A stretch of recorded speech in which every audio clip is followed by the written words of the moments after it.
Tapi soal ini Kang Agu, mekanisme energi pantulan tadi itu penjelasannya gimana ya? Karena kan banyak orang bilang semesta itu apa tuh namanya memantulkan getaran kita gitu ya. Betul. Nah itu gimana? Ya, Elaborasinya gimana? gini Mas, kita tuh kalau dalam konteks energi gitu ya, ada di heartmath.com gitu, itu salah satunya yang pernah bicarain namanya Greg Braden lah. Dia tuh Greg Braden, iya, Greg oke, Braden itu oke. yang nulis the Matrix of Divine gitu, the Divine Matrix gitu. Kita tuh kalau dalam konteks apapun, kita tuh punya medan elektromagnetik, itu adalah medan energi lah gitu Mas.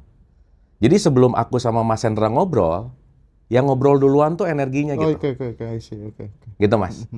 Maka yang jauh lebih jujur dalam konteks kehidupan itu adalah vibrasi. Ya kita tahu bahwa bahasa itu banyak bohongnya kan. Orang sejak kenal bahasa, dia akan mengungkapkan sesuatu tidak seapa adanya. Oke. Makanya bahasa menciptakan narasi. Gitu. Nah, sehingga kalau kita peka terhadap gelombang, kita peka terhadap vibrasi, contoh nggak usah jauh-jauh Mas. Kita bisa dengar orang, omongannya manis, tapi vibrasinya mau nipu gitu. Kalau kita peka terhadap vibrasinya, kita akan tahu mana, kayaknya kerja sama orang ini oke deh, kayaknya kerja sama orang ini nggak oke deh, kayaknya nggak cocok gitu. Iya. Nah, diawali dengan kita peka terhadap rasa itu, kalau kita ngomongin dalam perspektif ini gitu ya, kita akan mulai menyadari bahwa saat kita peka terhadap energi, vibrasi, frekuensi, kita akan mengalir dengan apa yang sesungguhnya terjadi gitu loh Mas. Jadi ya udah gitu, dalam artian, kayaknya kesini atau kerjasama misalnya.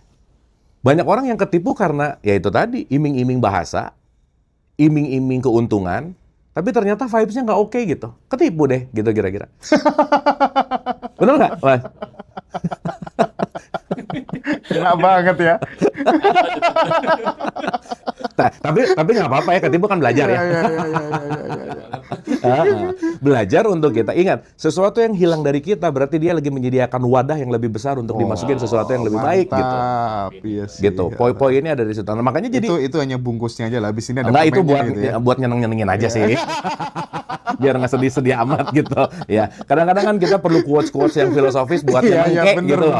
Buat nyeneng-nyenengin aja gitu. Tapi anyway, kalau kita nggak pernah mengalami, kita nggak tahu rasanya. Iya sih kan. Dan pengalaman itu kenapa belajar hidup, kuliah hidup itu mahal sekali sih Mas. Iya kan. Gitu kalau kita mau bicara dalam konteks yang namanya ya nominal dolar lah, rupiah, ya akan banyak itu yang akan menjadi mahal dalam konteks belajar hidup gitu. Oke. Gitu poinnya. Nah, jadi balik ke pertanyaan Mas Hendra tadi bahwa saat kita peka terhadap vibrasi, saat kita peka terhadap kondisi, kita akan memutuskan lebih clear, Mas. Nah, yang menarik adalah kepekaan itu akan lebih baik kalau jiwa kita tenang. Balik lagi ke situ, Mas. Jadi tenang tuh kunci, Mas. Nah, ini kan kalau kita mau ngomongin mekanisme, ketenangan datang dari emosi. Emosi itu datang dari bagaimana partikel tubuh. Partikel tubuh ini datang dari 50 triliun sel yang bla bla bla bla panjang gitu. Disingkat dalam agama, wes zikir aja. Iya. Kamu nggak harus ngerti dulu mekanisme, tapi kamu zikir dulu. Kenapa? Tenang dulu gitu. Begitu kamu tenang, semuanya oke. Nah, cuman akhirnya jadi, dengan zikir 1000 jadi kaya gitu loh, Mas. Akhirnya orang jualan zikir gitu kira-kira. Iya, jualan zikir. Nah, tapi nggak apa-apa juga sih, ya itu kan urusan yang penjual aja gitu. Nah, jualan sandalnya Kanjeng Nabi. ya kan berarti kita tahu bahwa konteks yang namanya religius kan ada manfaatnya. Setidaknya manfaat tertinggi apa? Perputaran roda ekonomi. Iya, gitu. betul. Lah mau nggak mau ya gitu. Karena salah satu kontribusi terbesar adalah roda ekonomi yang berputar anyway gitu. Nah, artinya balik lagi bahwa ketenangan jiwa itu nggak bisa pinjem. Dan itu perlu dilatih, Mas. Kita bisa ngelihat clear saat ininya tenang. Kita bisa mendengar clear saat ininya tenang gitu. Makanya, jangan pernah berpikir bahwa orang yang udah belajar kesadaran hidupnya enak. Enggak. Masalah nggak pernah hilang, kesulitan nggak pernah hilang. Cuman, balancing antara chaos di tingkat atas dan tingkat bawah, jadi lebih ke tengah gitu. Jadi kalau dulu spike-nya gini, sekarang balik lagi. Wis, di situ, Mas. Gitu. Jadi jangan berpikir bahwa setelah belajar meditasi, setelah belajar spiritual, hidup makin enak. Enggak lah, nggak akan terjadi gitu. Tapi terlatih yang paling penting gitu. Tapi yang menarik tadi Kang Abu memberikan warning gitu ya, bahwa kemudian setiap orang itu kan punya misi jiwanya masing-masing gitu, sehingga kita kemudian tidak perlu iri, aku pengen begitu, aku pengen begini gitu kan ya. Nah, rata-rata teman-teman tuh yang bikin nggak bahagia itu kan gara-gara pengen menjadi orang lain itu Tuh, Kang Abu ya. tuh, betul. Pengen menjadi orang lain karena dianggap bahwa itu yang enak gitu. Itu yang baik gitu. Nah, mungkin aku mau ngomongin mekanisme sedikit, Mas. Sadarilah bahwa jiwa kita itu adalah perekam ulung, Mas. Kita hidup beserta triliunan rekaman dari lahir sampai saat ini. Kita ngerekam terus. Jadi nomor satu, kita tukang rekam. Yang kedua, kita tuh tukang ngarang, Mas Hendra. Tukang mengada-ngada. Dari rekaman-rekaman itu diada-adain gitu. Jadi begitu ngelihat kayaknya enak, nah mulai itu ngarang. Kayaknya kalau gini, kayaknya kalau gini, kayaknya kalau gini, nanti jangan-jangan ini, udah tuh. Nah karangan-karangan itu yang tidak terfokus kepada pertumbuhan, kita akan muter-muter di wilayah ilusi gitu. Nah pun saat misalnya kita ngelihat orang kayaknya oke, kita menjadikan itu inspirasi gitu. Kenapa? Karena begitu kita ngelihat orang ini oke, ada part dari diri kita dititipin sama dia untuk kita belajar, seenggaknya kita menemukan oke nih.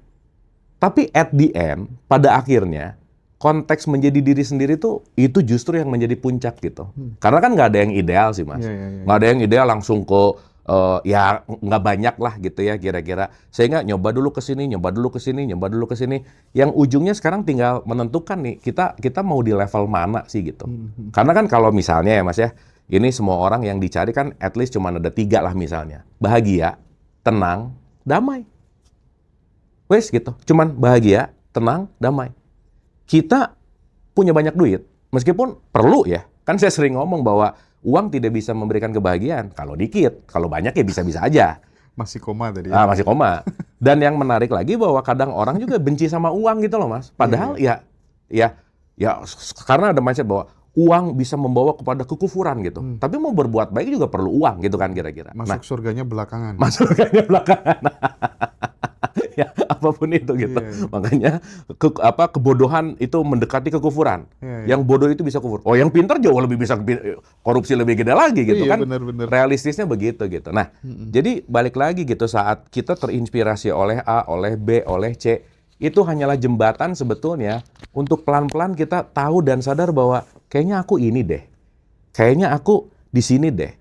Nah itu nanti kita akan melalui proses, ya balik lagi ya yang pernah kita bahas bahwa itu yang disebut passion gitu.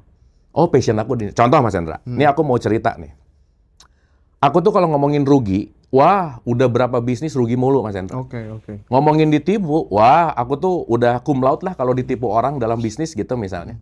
Aku tuh kalau dibohongin atau pokoknya urusan bisnis tuh selalu dalam tanda petik chaos aja udah. Nah, yang menarik, aku mulai menyadari gitu bahwa ternyata passion aku bukan pada konteks si bisnisnya gitu. Passion aku bukan pada konteks itu gitu. Sehingga aku mau coba ulang-ulang, mau menata ulang-ulang, tapi ternyata nggak nyampe gitu. Nah akhirnya belajar dari yang mahal tadi gitu, ketipulah, apalah dan seterusnya.